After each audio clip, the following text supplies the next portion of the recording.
Muy buenas noches, bienvenidos señoras y señores a un programa más de nuestro Ni Más Ni Menos. Vamos a hablar enseguida de que, por increíble que parezca, hay quienes en esta época de crisis en los que muchos buscan un empleo desesperadamente, hay quien tiene varios. Lo que se conoce como el pluriempleo, que en la época dorada de este país, en la época de bonanza económica, muchos tenían, pues todavía persiste en algunos casos. Vamos a hablar de si eso es bueno o no enseguida con Diego Barceló. Y después, inmediatamente después, nuestro debate, nuestra tertulia, un candidato que ya no va a ser. Como saben ustedes, Francisco Gambarte estuvo aquí con nosotros en más de una ocasión como el candidato de Ciudadanos y por culpa de un tuit, otro que le juega una mala pasada, una información de Internet o Internet en general, pues ya no lo va a ser. Luego se lo contamos porque es muy curiosa esa historia. Bueno, vamos a dar la bienvenida a Diego Barceló, como decíamos. ¿Qué tal, Diego? ¿Qué tal, Víctor? Por increíble que parezca, Diego, en plena crisis hay quien tiene varios empleos. Sí, es así. El pluriempleo, en primer lugar, es como tú bien decías, el caso de la gente que tiene dos o más empleos. Entonces, normalmente se asocia este fenómeno con un mercado laboral en crisis, por ejemplo, como una respuesta del trabajador a bajos salarios o como una respuesta a una necesidad acuciante. Pero lo sorprendente es que cuando miramos los datos de España y de otros países de la Unión Europea, los datos no dicen eso, sino lo contrario. Es decir, que el pluriempleo es un fenómeno que florece en los mercados laborales que están en buena situación, es decir, cuando hay bajo desempleo, cuando los salarios son más altos, cuando el trabajo a tiempo parcial, por supuesto, es más amplio. Entonces, lo primero que hay que tener en cuenta es que el tema del pluriempleo en la Unión Europea en su conjunto es un fenómeno marginal, porque en toda la Unión Europea hay poco menos de 9 millones de pluriempleados que equivalen al 4% nada más del total de ocupados. En España eso todavía es más marginal, porque en España hay del orden de 360.000 pluriempleados que son el 2% del total de ocupados. Estamos hablando de un fenómeno marginal. Muy extraño, ¿no? Claro. Ahora, hay algunos países de la Unión Europea en los que el fenómeno del pluriempleo es más importante, proporcionalmente más importante. Y acá viene la sorpresa cuando encontramos que el país que tiene más pluriempleados es Suecia, donde el 9% de sus ocupados tiene más de un empleo, y seguido por Holanda, que tiene más de un 8% de pluriempleados. Y en el extremo opuesto, ¿quién está? Grecia, Hungría e Italia. Entonces ahí ya tenemos una primera pista que nos da que los mercados laborales que están en países prósperos como Suecia y Holanda tienen más pluriempleados que los países que están en crisis como sobre todo Grecia y también Italia. Y España está más cerca de estos países que están en crisis, lógicamente, porque aunque la recuperación está empezando, el mercado laboral todavía está muy golpeado. Luego, hay algunas características, por ejemplo, en casi todos los países de la Unión Europea, los pluriempleados son mayoritariamente varones. Por ejemplo, en Grecia 7 de cada 10 son varones, en Irlanda 2 de cada 3 y en Polonia lo mismo. Pero en España no. España es uno de los pocos países donde hay más mujeres pluriempleadas que varones. Hay otra cosa que también diferencia a España del resto de Europa, que es la siguiente. Si uno compara los datos de 2008 con los datos de 2014, encuentra que el número de pluriempleados en la Unión Europea ha aumentado. Y en España ha pasado lo contrario. Es decir, a lo largo de la crisis, la cantidad de pluriempleados ha caído. Y en el resto de Europa no. Un caso muy claro es el de Alemania, que de 2008 hasta 2014 creó 1 millón de puestos de trabajo. Más de la mitad de esos nuevos puestos de trabajo fueron para personas pluriempleadas. Es decir, más de la mitad de las personas que comenzaron a trabajar lo hicieron en más de un empleo. Y también el 40% de los nuevos ocupados en este mismo periodo en Suecia también fueron pluriempleados, 1 de cada 4 en Bélgica. Bueno, en cambio en España es la inversa, porque el pluriempleo en lo que va de crisis ha perdido terreno. De hecho, ahora en España hay 140.000 pluriempleados menos que en el 2008.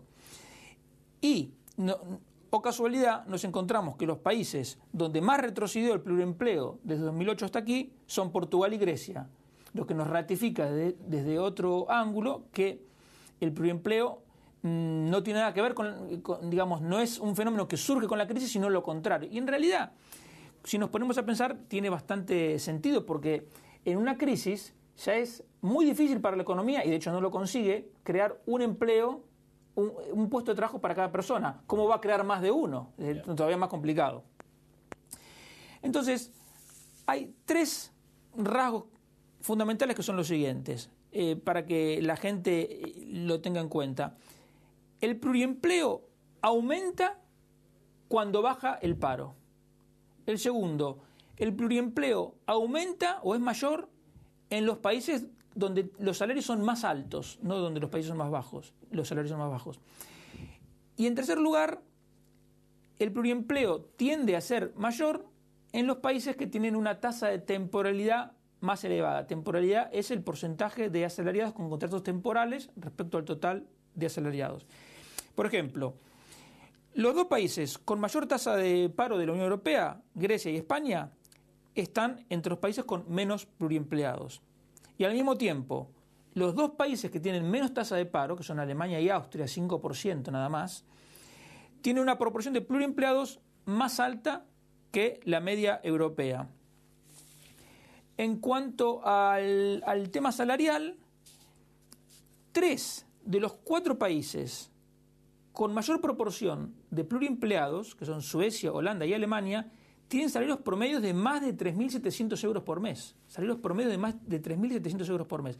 En cambio, países como República Checa, Hungría y Rumanía, donde el porcentaje de pluriempleados es la mitad o incluso menos que el promedio europeo, tienen salarios que no llegan ni a 1.000 euros por mes. Y bueno, y España está en una situación intermedia que se ajusta a esa relación que, insisto, a salarios mayores, mayor proporción de pluriempleados. Por supuesto que como en toda vínculo, en toda relación que hay, que se encuentra en economía, hay excepciones porque, digamos, no hay un único factor que está jugando, sino que hay muchos factores que están en acción simultáneamente, y por eso hay algunos países, por ejemplo el caso del Reino Unido, que tiene salarios muy altos, pero al mismo tiempo el pluriempleo es relativamente bajo. Entonces esa es una excepción. Y finalmente tenemos que en cuanto a los países con menor proporción de pluriempleados, Italia, Hungría, Grecia, Rumanía, tienen tasas de temporalidad más bajas que la media europea. Y al mismo tiempo, los 3 países con mayor penetración del pluriempleo, que son Suecia, Holanda y Polonia, tienen tasas de temporalidad más alta que la Unión Europea. En este caso, España es una excepción porque tiene la segunda tasa de temporalidad más alta de la Unión Europea después de Polonia, y al mismo tiempo tiene una baja proporción de pluriempleados. Pero digamos, en síntesis, el pluriempleo es una cuestión que en definitiva está al alcance únicamente de las personas que trabajan en mercados laborales dinámicos con bajo desempleo. Y también hay otra relación, que el pluriempleo tiende a ser más alto entre los grupos de personas que tienen mayor nivel educativo. Y al final, esto es una cosa muy razonable, porque, por ejemplo, un ejemplo típico del pluriempleado es el médico que por la mañana está trabajando en el hospital, por la tarde tiene consulta, o el abogado que tiene su despacho y también trabaja en una empresa, y hay muchos casos así. Y en definitiva, gente que tiene menos capacitación no tiene tanta posibilidad de acceder al pluriempleo como otros que están más capacitados. Bueno, en una situación de crisis como la actual, sea cual sea el sector, bueno, a lo mejor puede parecer un poco injusto que alguien mantenga varios empleos, ¿no? Bueno, yo no diría injusto, simplemente lo ha conseguido así. Por ejemplo, hay gente un profesor que trabaja en 2 o en 3 escuelas, es un pluriempleado, pero digamos, su profesión ya tiene una tendencia al pluriempleo. Yo no me atrevería a llamarlo injusto, simplemente son situaciones que se dan, en algunos casos insisto, algunas profesiones son más propensas al pluriempleo que otras, pero bueno, son cosas que existen. Digamos, yo no lo impediría, digamos, si la pregunta viene por ahí, digamos, si llegar al extremo de prohibir el pluriempleo, yo creo que no. Bueno, es lo que hablan muchos partidos, del reparto del empleo. Sí, bueno, desde ese punto de vista, claro, esta gente estaría en contra también del pluriempleo, pero en realidad son teorías que tienen algún sentido cuando uno lo está dibujando en un papel, pero que en la práctica no, porque las horas de uno no son, las horas de trabajo de una persona no son equivalentes a las horas de trabajo de otra persona. Por ejemplo, un arquitecto que está trabajando en el diseño de un edificio, no puede trabajar mediodía y de la otra mitad del día venga otro arquitecto a seguir, porque el proyecto ya tiene una guía, una idea, un orden que tiene que seguir el mismo arquitecto. Y lo mismo con un montón de otras tareas. Imaginémonos, un contable está cerrando un balance, se va a la mitad del día, viene otro a terminarlo y le tiene que explicar todo lo que hizo antes. Es imposible, eso no tiene sentido. Bueno, pues hemos hablado de este asunto del pluriempleo. ¿Qué tiempos aquellos en los que teníamos a nuestro alcance esa opción? Lo cierto es que mucha gente que utiliza el pluriempleo es más bien, Diego, porque no llega a final de mes, porque con el sueldo de un trabajo solo no mantienen la casa, ¿no? Sí, pero insisto, el pluriempleo está sobre todo en gente que tiene formación universitaria o incluso doctorados. O sea que es al contrario de lo que nos dice, digamos, de la intuición. Claro. Muy bien, señores, pues hablamos de otros asuntos enseguida en nuestro debate, en la tertulia que formamos de forma inmediata con Diego, por supuesto, y también con Rosa y con Gonzalo, detrás de una pausa.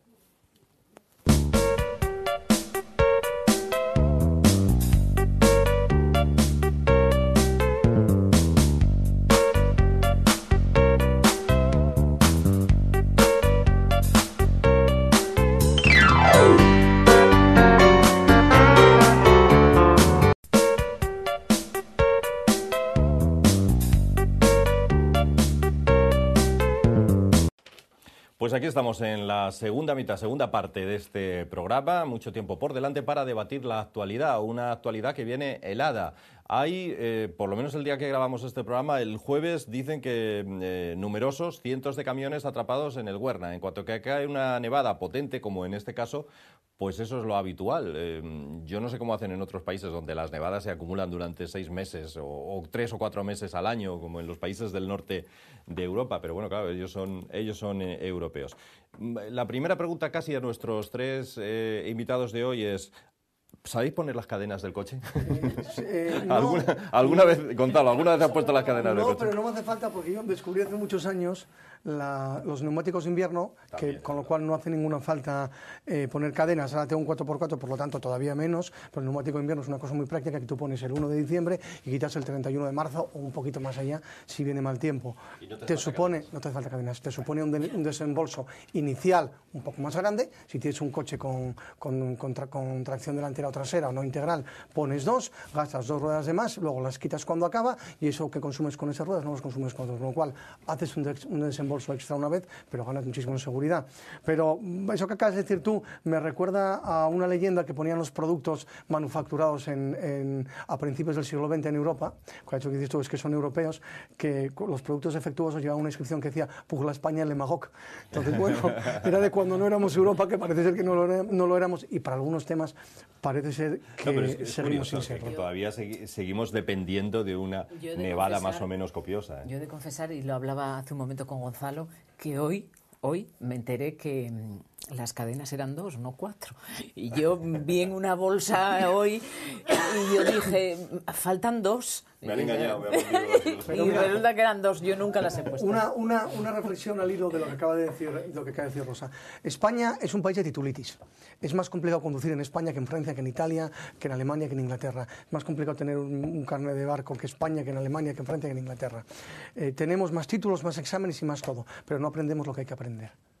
nuestra universidad dura muchos más años, nuestra formación dura muchos más años y parece ser que no somos los profesionales mejor cualificados y a la vista está que nuestras universidades están del 150 para abajo. Yo me pregunto, yo no sabía que había más de 150 universidades en el mundo, pero lo descubrí porque España está detrás, ¿no? Todas las españolas. Bromas aparte.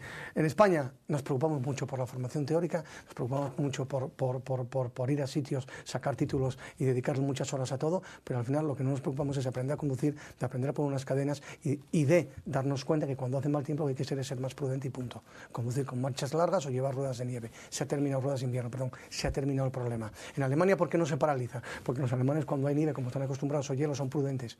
Aquí, como no estamos acostumbrados, pues cuando llega la nieve se monta, como diría Diego, che, esto es un quilombo. Pues es eso, al final, ¿no? Es decir, llegamos cada uno con nuestra idea peregrina de cómo hay que conducir en la nieve y al final pasa como ayer, que a media tarde en la autopista, en la Y, pues había más coches en la cuneta parados o esperando a poder circular que coches circulando por sus carriles, pero simplemente porque somos unos disparatados. De todos modos, un poco lo que decías, Víctor, yo tampoco entiendo muy bien cómo es que en el Huerna, que dicen que tienen no sé cuantísimas máquinas quitanieves, puede pasar lo que pasa, que la autopista la tienen que cortar.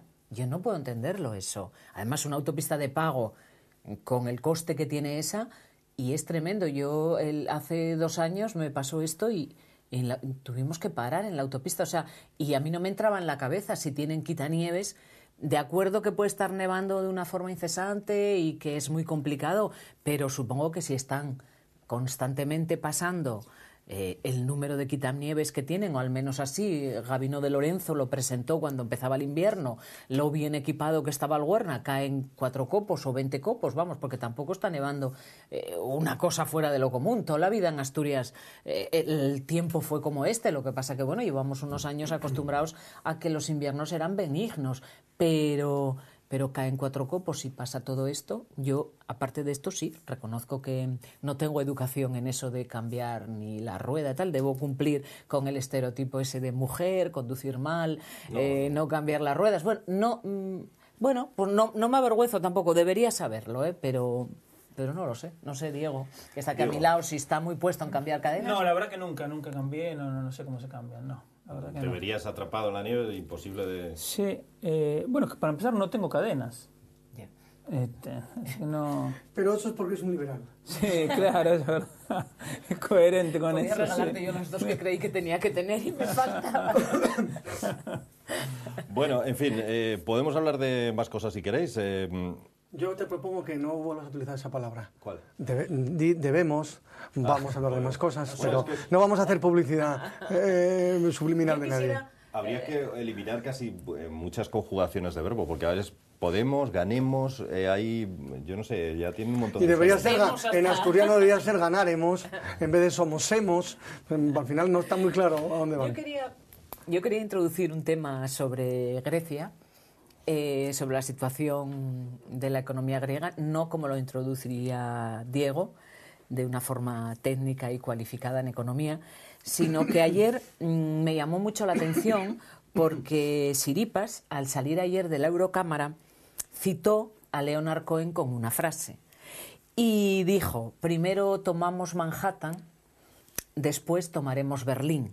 Hoy se reunían en Alemania. Es una canción de Leonard Cohen, muy conocida, es una canción del año 88, y yo creo que los alemanes deberían oírla, porque a mí me parece que esto ya pasa de chulería la frase de Siripas, ¿no?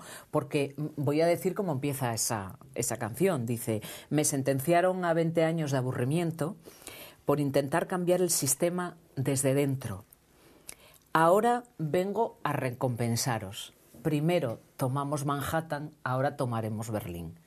Me parece que se están pasando 7 pueblos. Yo creo que, bueno, que ya el BCE les va a dar la medicina que les tiene que dar y que los va a poner en su sitio y que, bueno, ya dejan de aceptar los bonos como garantía, porque, claro, yo creo que no deben ser garantía de absolutamente nada.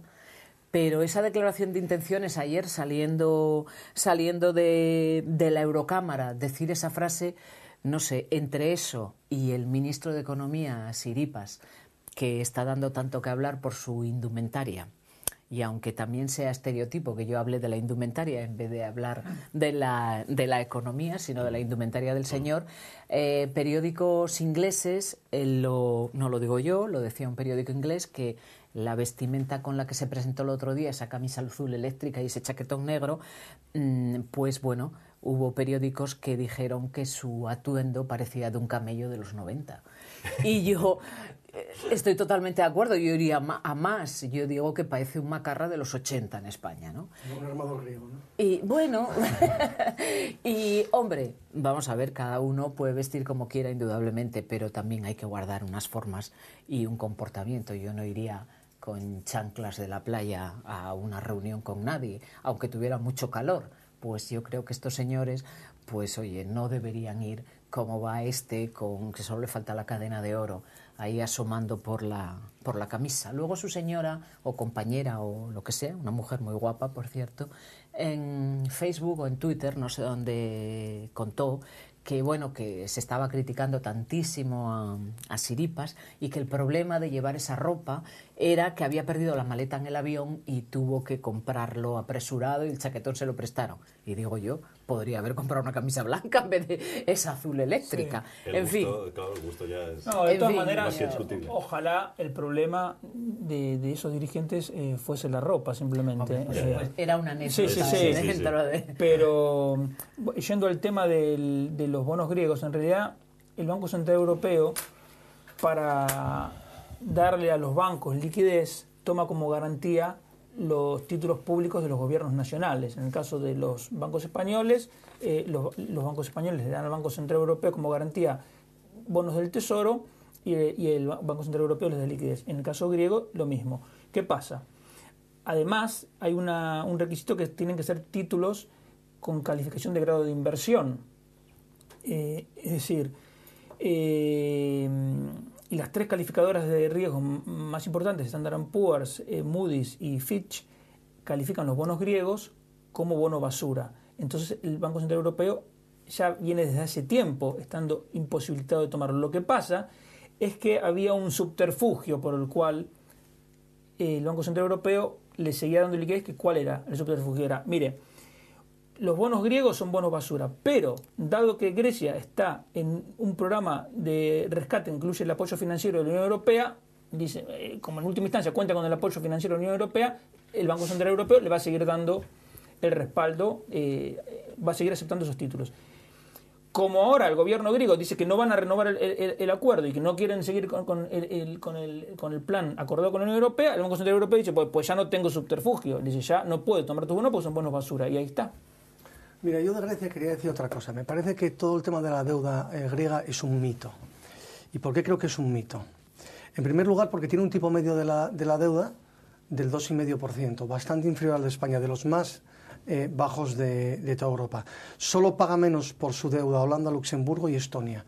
El resto de países pagan muchísimo más. España paga, por ejemplo, está ahora mismo en un 3,5%. Alemania está está por encima del 2,5% y Grecia no llega al 2,5%. Pero no solo es el tipo medio, sino que es que destina solo el 4% del PIB a pagar a pagar la deuda, que efectivamente es mucho, porque España está en el 3 y pico por ciento, rondando el 3, ¿no? Pero es cierto que tanto Irlanda como Italia como Portugal destinan bastante más, hasta un 5% Portugal, para pagar el PIB. Tiene además el plazo de devolución de la deuda más largo de Europa. Al final eso significa que pagas más intereses, pero también que tienes que ir amortizando menos deuda en el corto plazo. El vencimiento medio de la deuda pública griega son 16 años, mientras si tenemos en cuenta, por ejemplo, de España son 6 años y medio. Eso quiere decir que España va a tener que pagar mucho más principal, que va a hacer frente a más deuda en menos tiempo que Grecia. Y finalmente Grecia ya recibió una quita que, si no me equivoco, es equivalente al 76% de su PIB. Es decir, Grecia lo que no puede venir ahora es a decir quiero más de lo mismo otra vez. Es cierto que tiene 175% de deuda respecto del PIB, es el porcentaje más alto de la Unión Europea, pero ya se le ha quitado un 76%. Oiga, es que usted no puede seguir pidiendo eternamente a sus acreedores que le condonen deuda y que le hagan quitas. Por lo tanto, yo creo que tampoco podemos volvernos locos con lo de Grecia, y sobre todo si tenemos en cuenta que, estimado el coste de la condonación de la deuda o el coste que tiene para Europa expulsar a Grecia, cuesta 1.000 millones menos, que le va a costar a Europa 1.000 millones menos que se vaya de la Unión Europea que se quede. El coste, la quita que pretenden o que están buscando son 77.000 millones de euros, y lo que se estima que costaría expulsar a Grecia del euro serían 76.000 millones. Por lo tanto, sale más barato que se vayan. De acuerdo que hay unos costes colaterales que quizás modifiquen un poco estas cifras. Pero luego hay un mensaje, ¿no? Y yo me acuerdo cuando empezó la crisis esta que tenemos ahora, que comenzó, si no recordamos mal, con los subprimes en Estados Unidos, lo primero que hizo el gobierno norteamericano fue dejar caer a la primera entidad financiera. A la primera la dejó caer. ¿Para qué? Para que se trasladase el mensaje de que las obligaciones hay que cumplirlas, porque lo principal que hay para salir de una crisis es asumir las obligaciones y ser responsable. No podemos estar eternamente impagando y no podemos estar eternamente pidiendo quitas y eternamente incumpliendo. Hay que dejar caer a alguien, aunque sirva, aunque sea malo decirlo, aunque sirva como ejemplo. El efecto beneficioso, es decir, el que hace la paga, es mucho mayor que el perjuicio que se causa haciendo que un país se vaya del euro. Mientras estamos hablando del problema de Grecia y cómo están los griegos, hoy la Unión Europea mejoró en más de medio punto su previsión para España. Con lo cual, ¿que hemos hecho los deberes? Yo creo que parece que sí. En España nos hemos apretado muchísimo el cinturón y la Comisión Europea hoy mejoró las previsiones de crecimiento para España con respecto a lo que vaticinó en noviembre del 2014. O sea, la economía que creció un 1,4 en 2014, aunque, vamos, España no va a cumplir con los objetivos de déficit este año, pero parece ser que la Unión Europea nos está dando un impulso diciendo, están ustedes haciendo las cosas bien. Nos hemos apretado mucho el cinturón, los funcionarios han perdido muchísimo poder adquisitivo y la gente, hay gente que lo ha pasado muy mal. En Grecia, bueno, lo que uno oye, yo no sé si sus gobernantes han sido unos mangantes, vamos a decir entre comillas, y bueno, la gente por ser albañil parece ser que allí era una profesión de riesgo, lo que implicaba que se podían jubilar a los 55 años. Y a los 44 las peluqueras, por las trabajar peluqueras, con productos tóxicos. Entonces, claro, a mí me parece muy bien un poco lo que plantea Gonzalo, porque en otros países nos hemos tenido que apretar muy mucho y me alegro mucho que la Unión Europea nos mejore en medio punto. Un matiz al dato de antes, permitid un matiz al dato antes, es que hay un dato mal. Los 77.000 millones y los 76.000 millones es el coste que le supondría a Alemania, en concreto. Nosotros estamos hablando... que es el dinero que tiene prestado Alemania. Exactamente, sí, es el coste que le supondría a Alemania, tanto el default, el impago, como la ceder a las medidas de ellos. Pues España estaríamos en unos números similares, porque hablamos de, creo que son 56.000 lo que es España, ¿no? No, los préstamos del gobierno español a Grecia son 26.000, es bastante menor. Bien, Así que... por lo tanto, no, porque similares serían los términos. Hablaríamos de 26.000 en un caso de impago y de unos 27, 28.000 euros de coste financiero que tendría para España a largo plazo acceder a lo que piden ellos. Los datos que decía Gonzalo recién son muy buenos porque muestra la generosidad que ya tuvo la Unión Europea para con Grecia. Y justamente Grecia ahora dispone de unas condiciones mejores que de los propios países que le han prestado el dinero. Entonces es una cosa extraordinaria que no se puede pedir más. Ahora, yo creo que así como en los dos rescates previos a Grecia hubo una decisión política, es decir, el euro hay que salvarlo y esto hay que seguir para adelante porque políticamente se decidió así, ahora políticamente ya como el problema está circunscrito a Grecia, la decisión política podría ser otra y podría ser más del tipo de lo que decía Gonzalo de el que le hace la paga. Lo que pasa es que eso también incluye riesgos, porque en Argentina en el 2001 el FMI le tenía que dar un desembolso de 2.000 millones de euros, de dólares, si mal no recuerdo, y en ese momento la gerenta del fondo, que era Anne Kruger, no se lo quiso dar para que Argentina pagara y sirviese de leading case. Y al final les salió para peor, porque Argentina cayó, la crisis fue mucho más grave de lo que hubo, pero ahora tenemos bolivarianos en Venezuela, en Ecuador, en Bolivia, en Argentina. Pero de ese tema yo creo que ya hablamos alguna vez, lo hablamos contigo. el problema que produjo eso en Argentina, que es que Argentina estaba iniciando y llevando a cabo reformas. Y precisamente ese incumplimiento por parte del FMI lo que dejó sin argumentos es a quien tenía que cumplir. Es decir, fue justo a la inversa. Claro. Es decir, si usted quiere que cumpla, deme. Claro. Perfecto, que es lo que está haciendo Europa. Mientras usted cumpla, yo le doy. Claro. Pero lo que no me digas, voy a incumplir. Y encima te doy. Y deme, no. Claro, eso es justo, el argumento es el contrario. Es decir, como usted no cumple, yo no cumplo, ¿no? Claro. Es decir, quien tiene las manos limpias, en este caso es Europa, y en aquel momento quien tenía las manos limpias era Argentina, Sí. porque es quien estaba haciendo las cosas No, bien. lo que pasa es que el riesgo existe igual, porque es lo que estábamos hablando con Rosa antes del programa, porque Grecia puede tener la locura de pensar, bueno, ustedes no me den y yo me echo en brazos de Rusia o de China. Entonces, por ahí. hay un Sí. riesgo, pero no importa. Hay un riesgo político muy grande con, Porque, No, pero el no, pro- con el es- porque del otro lado, Rusia. porque No, del no otro es- lado hay otro riesgo, que si se le dan otras condiciones todavía mejores, Irlanda, Portugal, España e Italia también las van a exigir como propias. Claro. Y entonces dámelos Lo a que mí. pasa es que yo también imagino que desde el punto de vista de la Unión Europea lo que puede suponer el ponerse en manos de Rusia va a exigir una serie de compensaciones. Rusia no lo va a dar gratis. A partir de ese momento hay una serie de normativa comunitaria que Grecia va a empezar a incumplir sistemáticamente, Claro. lo cual le va a acarrear sanciones por otro lado y eventualmente la suspensión de algunas partes del tratado. De todos modos- A mí no me parece que sea posible el hacer ese esquema como lo que se dice que está pasando en Argentina con lo del petróleo que se puso en manos de China para quitar Repsol.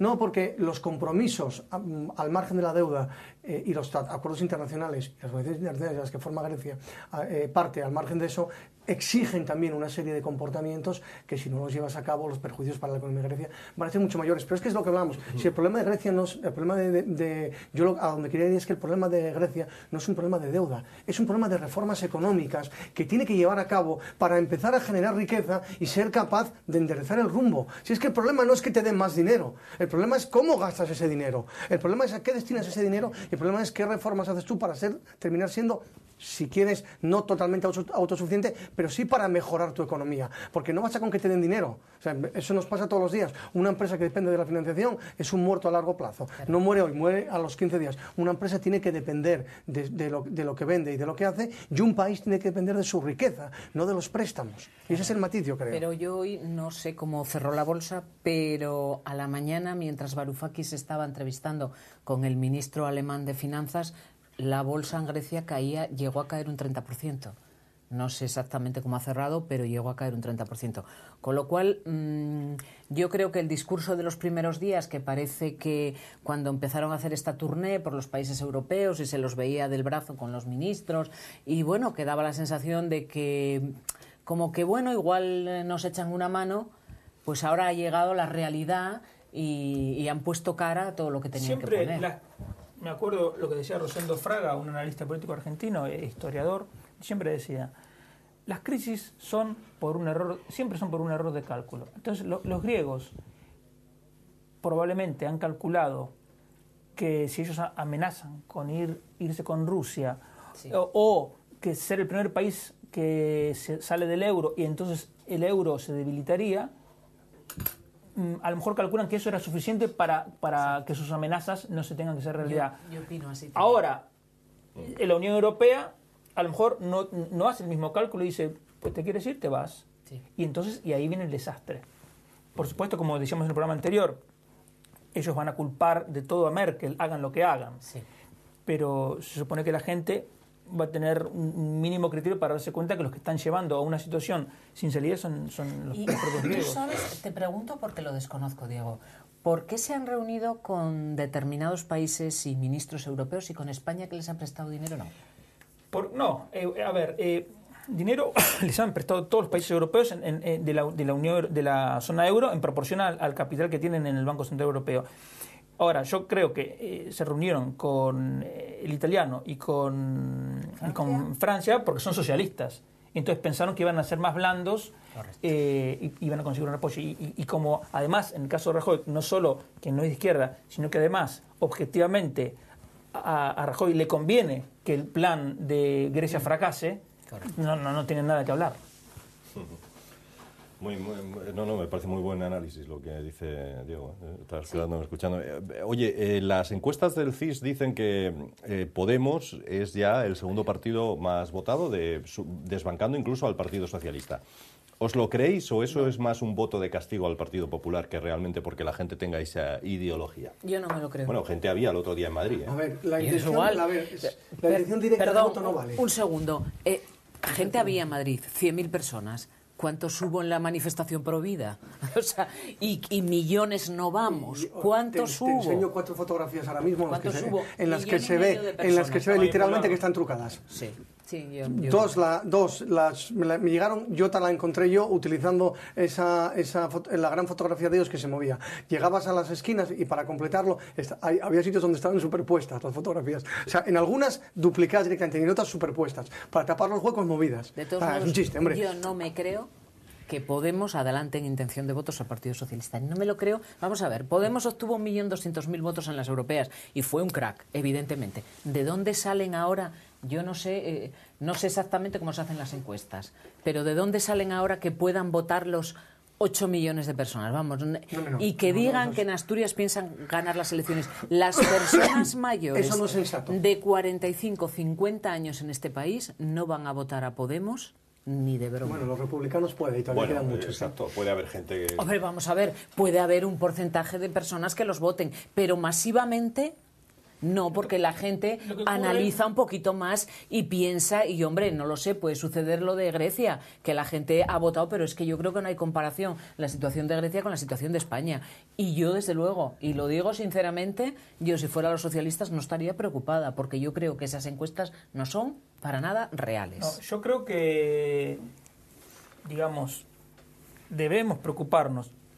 Los socialistas deberían preocuparse, yo creo, y los que no somos socialistas, porque, digamos, Podemos representa exactamente lo opuesto de todo lo que creemos nosotros, que es la libertad del individuo. Ellos creen exactamente en la abolición de la libertad del individuo y sustituirla por el colectivo. O, como dicen también, ellos creen en la democracia popular, no la democracia como la entendemos nosotros, sino la democracia en donde el colectivo, el Estado, es el que determina todos los aspectos de la vida económica y social. Ahora, si bien digo esto, al mismo tiempo digo que también a mí me resulta increíble pensar que puede haber 5 o 6 millones de personas dispuestas a votarlos. El único colectivo que yo creo que, no que sería razonable, pero que comprendería que votasen a Podemos son los 2.400.000 parados, que hace más de 2 años que están parados. Esa gente que no tiene nada que perder, dice, lo que me cuenten yo los voto. Vale, pero estamos hablando del 10% del electorado. Y luego una cosa es el Podemos en abstracto y otra cosa es ponerlo negro sobre blanco. Armalistas, con candidatos... Es que eso es lo que quería decir, porque claro, estamos hablando de una encuesta que en realidad te preguntan sobre elecciones generales, pero la realidad es que ahora no hay elecciones generales. Entonces tenemos elecciones en Andalucía.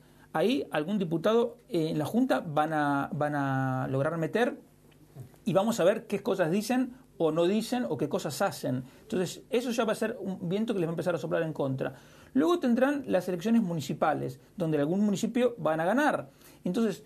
hay que ver qué hacen. Entonces muchos de los que están ahora confiados o que creen que se van a moderar, como creían en Grecia que se iban a moderar cuando gobernasen, y los vean en acción, entonces a lo mejor ya no, digamos, se desdigan.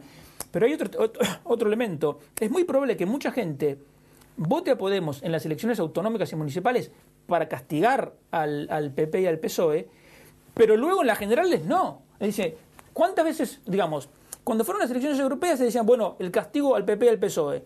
Ahora en las autonómicas también, pero ¿cuántas veces van a castigar? Ya después de 2 castigos, yo creo que la gente puede decir, bueno, ahora, porque no nos olvidemos que dentro de un año, cuando sean las elecciones generales, la tasa de desempleo probablemente va a haber bajado 2 o 3 puntos más, va a haber 400 o 500.000 ocupados más.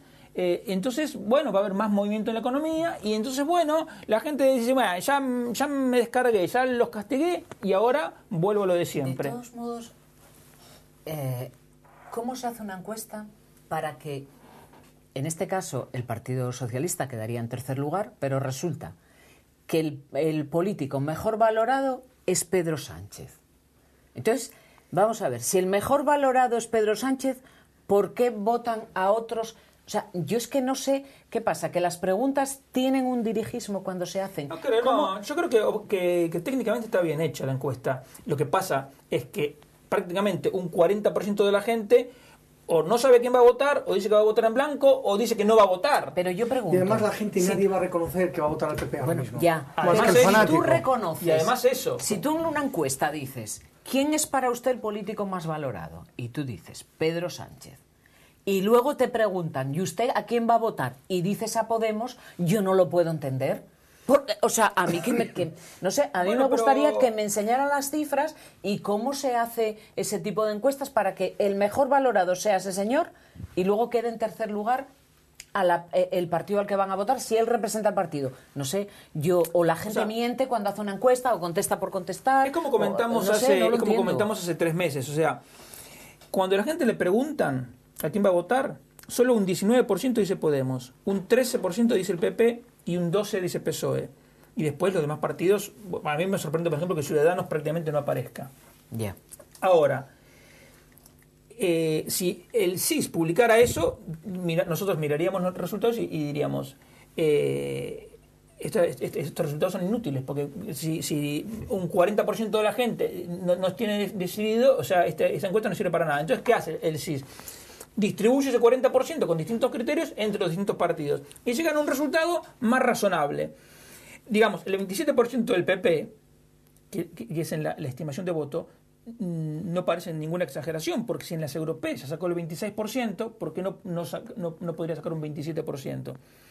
Lo del PSOE es más o menos lo mismo que sacó en las europeas. Ahora, la apuesta es lo de Podemos, que estaría triplicando lo que sacó en las europeas. Y hay otra cosa también que quiero comentar con respecto a esta encuesta, que cuando hablan de los políticos más valorados, una de las políticas más valoradas se llama Uxue Barkos. Sí, pero vamos, pero ¿quién la conoce a esa señora? No, es diputada, es una señora que tuvo cáncer. Ya, entonces, pero, que sí, pero tú sales ahora mismo a la calle y vamos, es que yo sé que esta televisión sale ahora mismo a la calle con un micrófono y pregunta a los ciudadanos si sabe quién es esta señora y no la conoce nadie, salvo la gente que está muy involucrada en política. Luego, ¿cómo esa encuesta puede dar que esta señora es una de las políticas más valoradas? ¿Qué clase de encuesta es esa? A mí me da la sensación de que me engañan, no lo sé, a lo mejor estoy equivocada. Habría que ver el resultado, porque a lo mejor es simplemente más valorada en su área de influencia, que Navarra.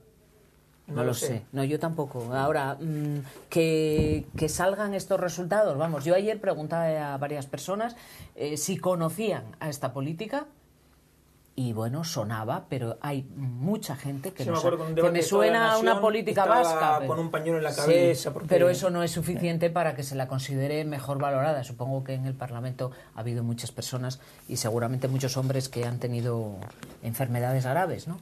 Bueno, el que ya no va a ser candidato al menos de Ciudadanos en Asturias es Francisco Gambarte, que ha dimitido porque todos tenemos un pasado y rebuscando en su pasado, en el baúl de los recuerdos que decía Karina, pues se ha encontrado un tuit ofensivo a los catalanes y a Cataluña, o a los que se dieran por aludidos en este caso, no lo sé. ¿Qué os parece esta noticia, Gonzalo? Bueno, pues, ¿estás escribiendo tuit? Casi. No, estaba tratando de saber, porque fíjate, no sé cómo se llama el índice griego, para tratar de comprobar ahora mismo, según vamos, cómo cerró, ¿no? Bueno, en cualquier caso, a ver, a mí no me gustan las cazas de brujas. Evidentemente, lo que él dijo puede no parecer de buen gusto. Que yo sepa, dijo que se limpiaba el culo con la estelada. La estelada no es una bandera oficial. Es decir, no es la bandera de Cataluña, es un símbolo anticonstitucional, independentista. Por lo tanto, puede ser grosero. Por eso digo que a lo mejor no a todos los catalanes. Pero exactamente, puede ser grosero y puede ofender. Ahora, a mí no me parece que se descalifique la actividad pública de ninguna persona por efectuar esa manifestación. Sobre todo, es una manifestación que se hace dentro de lo que es una discusión.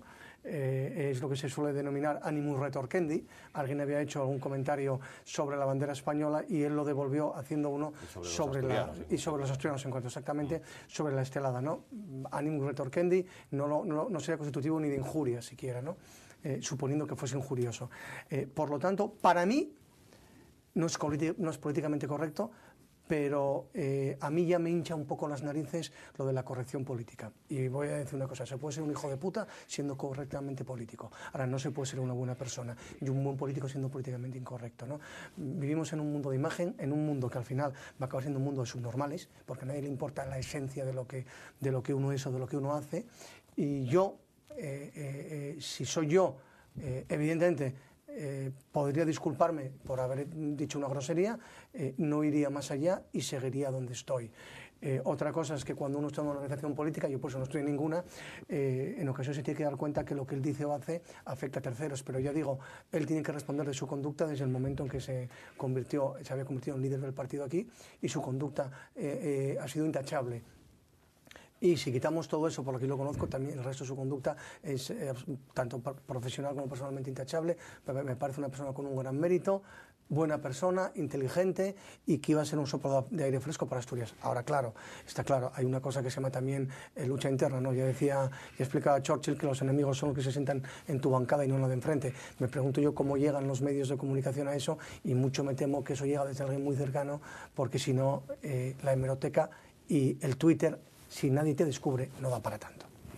Yo quiero decir que es una auténtica... Me da mucha pena porque me parece que Gambarte hubiera sido un gran candidato. Lo tuvimos aquí en más de una ocasión y era una persona con las ideas muy claras, un hombre... Bueno, pues todo lo que ha dicho Gonzalo yo lo asumo también, y me da auténtica pena porque yo creo que hubiera tenido recorrido político Gambarte.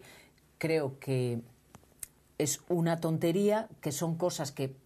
Los políticos, él no era político cuando escribió eso, por lo tanto, pues... pero la gente con el tweet, con el Facebook, con este tipo de cosas, pues deben empezar a pensar lo que escriben, porque detrás de un ordenador en tu casa a las 11 de la noche, pues se calienta el dedo, y aparte del paladar cuando tienes a alguien enfrente, y se escriben tonterías. En este caso, en fin, puede haber gente que le haya ofendido, pero efectivamente, salvo uno que se haya puesto a rebuscar en lo que escribió hace un año y pico, yo no le veo sentido.Igual que no le veo sentido, sinceramente, que la Nueva España se haya hecho eco de eso, que realmente la información vendría de terceros, pero la Nueva España se la difundió y, bueno, efectivamente, pues eso, cuerpo a tierra, que vienen los míos, que se decía. Diego. Sí, pobre Francisco, la verdad que a mí me parece una exageración haber renunciado, pero bueno, a lo mejor... Imagínate que no renuncia. ¿Con qué cara iría, por ejemplo, a hacer campaña en algunos sitios? Seguramente alguien se lo reprocharía. Sí, se lo fearían, bueno, pero no sé, ellos tomaron esa decisión, imagino que han considerado que era la mejor. Veremos quién es el nuevo candidato, pero bueno, en cualquier caso, coincido con lo que decía Gonzalo, es una buena persona, inteligente, moderado, y bueno. Sobre todo se nota que no era profesional, que no cobraba, porque un político profesional además, no dimitiría por esto, además, no dejaría su cargo por esto, no sin tan duda. rápido. Vamos. Claro. Y casos hay de gente condenada, incluso en Asturias, que sigue en su puesto y agarrado y no se mueve. Y no pasa nada, o sea... Es tremendo, ¿no? A mí es una auténtica pena, porque me parecía una persona muy válida para haberse presentado por Ciudadanos. Una auténtica pena. Bueno, pero claro, como ahora hay tanto movimiento en los partidos incluso para ser candidato, tenemos el ejemplo de Foro en Oviedo, que se presentan 3 para ser candidatos a la alcaldía de Oviedo, y ahí están en pelea. ¿Una primaria? Sí, van a hacer primaria con 3.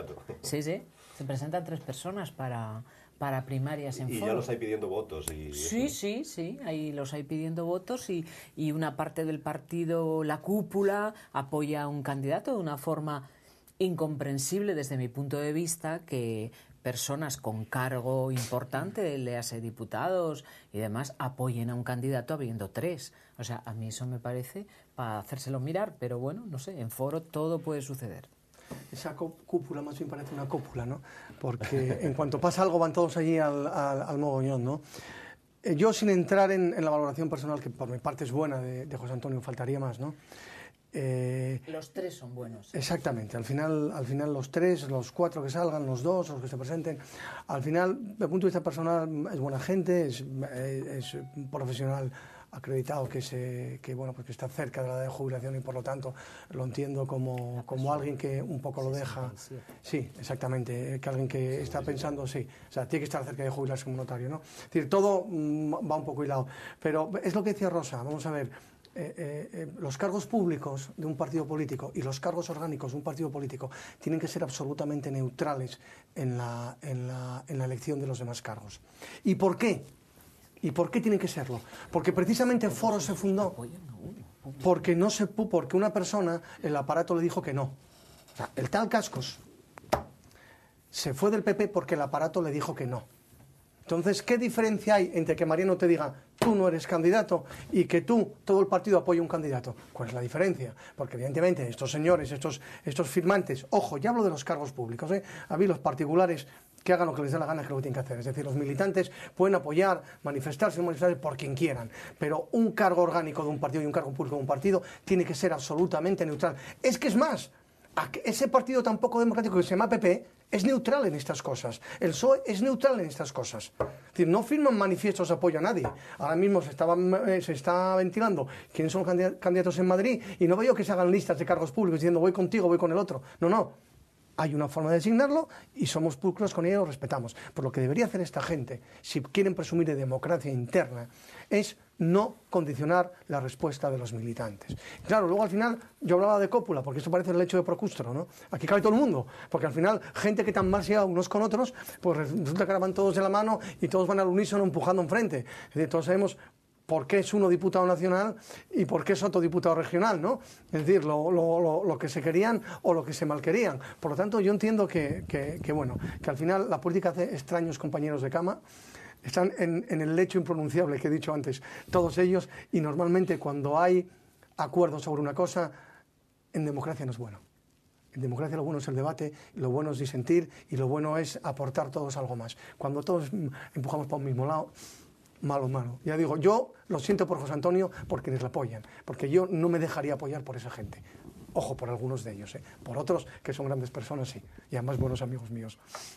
¿Algo más sobre esto, Rosa? No, tengo cositas de...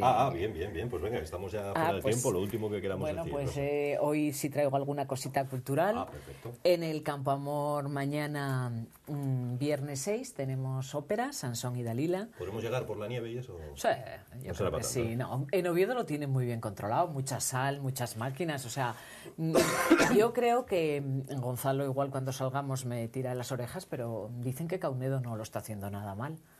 ¿El qué? Llevar el municipio. Ser alcalde, ¿se entiende? Ser alcalde, que está actuando realmente como un alcalde. Yo no le veo que haga nada. Echa sí, sal.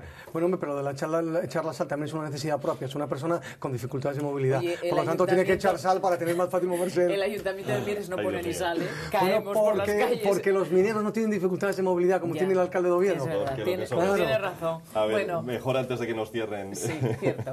Seguimos, a ver. Como siempre digo, ir al Museo de Bellas Artes siempre es una cosa buena y ahora mismo pues más aún porque en el Museo de Bellas Artes durante 3 meses van a tener una obra invitada que es La Virgen con el Niño de Murillo, con lo cual yo creo que hay que ir a verla, hay que ir a ver esa obra que pertenece a la colección Massabeu, que nos tiene una colección fantástica. Y esta obra va a estar expuesta durante 3 meses. También lo acompaña, pues actividades, ¿no? Hay una serie de actividades, conferencias, charlas. El Museo de Bellas Artes en Asturias funciona francamente bien y tiene un director que lo está haciendo para mí de lujo. En el Centro Niemeyer, mañana a las 8:30 de la tarde, hay una actuación de un dúo que es una cantante y una arpista que tiene muy buena pinta. El arpa es un instrumento muy especial y bueno, no a todo el mundo le gusta, pero yo creo que hay que dejarse por lo menos intentar que te llegue, ¿no?, el tema del arpa. Las artistas son Ali McCormack y Trion Marshall. En el Jovellanos yo quisiera destacar el sábado una obra de teatro, El banquero anarquista, de Teatro Margen. Yo es que creo que diría a todo el mundo que vaya a ver a Margen, que son gente de Asturias, una compañía fantástica, con muchos años de trayectoria aquí. son nuestros, Margen son francamente buenos, francamente profesionales, y yo creo que en el Jovellanos van a presentar un espectáculo el sábado fenomenal. Y es que hay que apoyar a la gente de aquí, a las compañías asturianas, que como no les demos nosotros el apoyo, van a tener que acabar cerrando. Apoyemos a Margen, vayan ustedes al Jovellanos el sábado masivamente, porque aparte de ser una compañía asturiana, es una gran compañía y es una gran obra la que van a poner en escena. En el Niemey el sábado danza, tatú. Y así es a pequeñas pinceladas lo que he traído hoy. El resto, bueno, pues eso, para comer por todos los lados, en Asturias, como siempre. Bueno, Oriente, Occidente, hay jornadas. Y bueno, el Antrosiu, que empieza ahora, que está a punto, y bueno, que es que como hay en toda Asturias, no queda, yo creo, pueblo, por pequeño que sea, que no celebre el carnaval, pues todos a disfrazarnos y a pasarlo bien. Muy bien. Pues a Rosa la despedimos, por supuesto, pero también a Gonzalo y a Diego, quienes estuvieron hoy en nuestro debate y en nuestro programa, en nuestro Ni Más Ni Menos. Que pasen ustedes una feliz semana, protéjanse del frío y de esa temporada invernal que tenemos con toda su crudeza, y la semana que viene, el próximo jueves, volvemos con un nuevo programa, el 67 ya de este Ni Más Ni Menos. Hasta la semana que viene.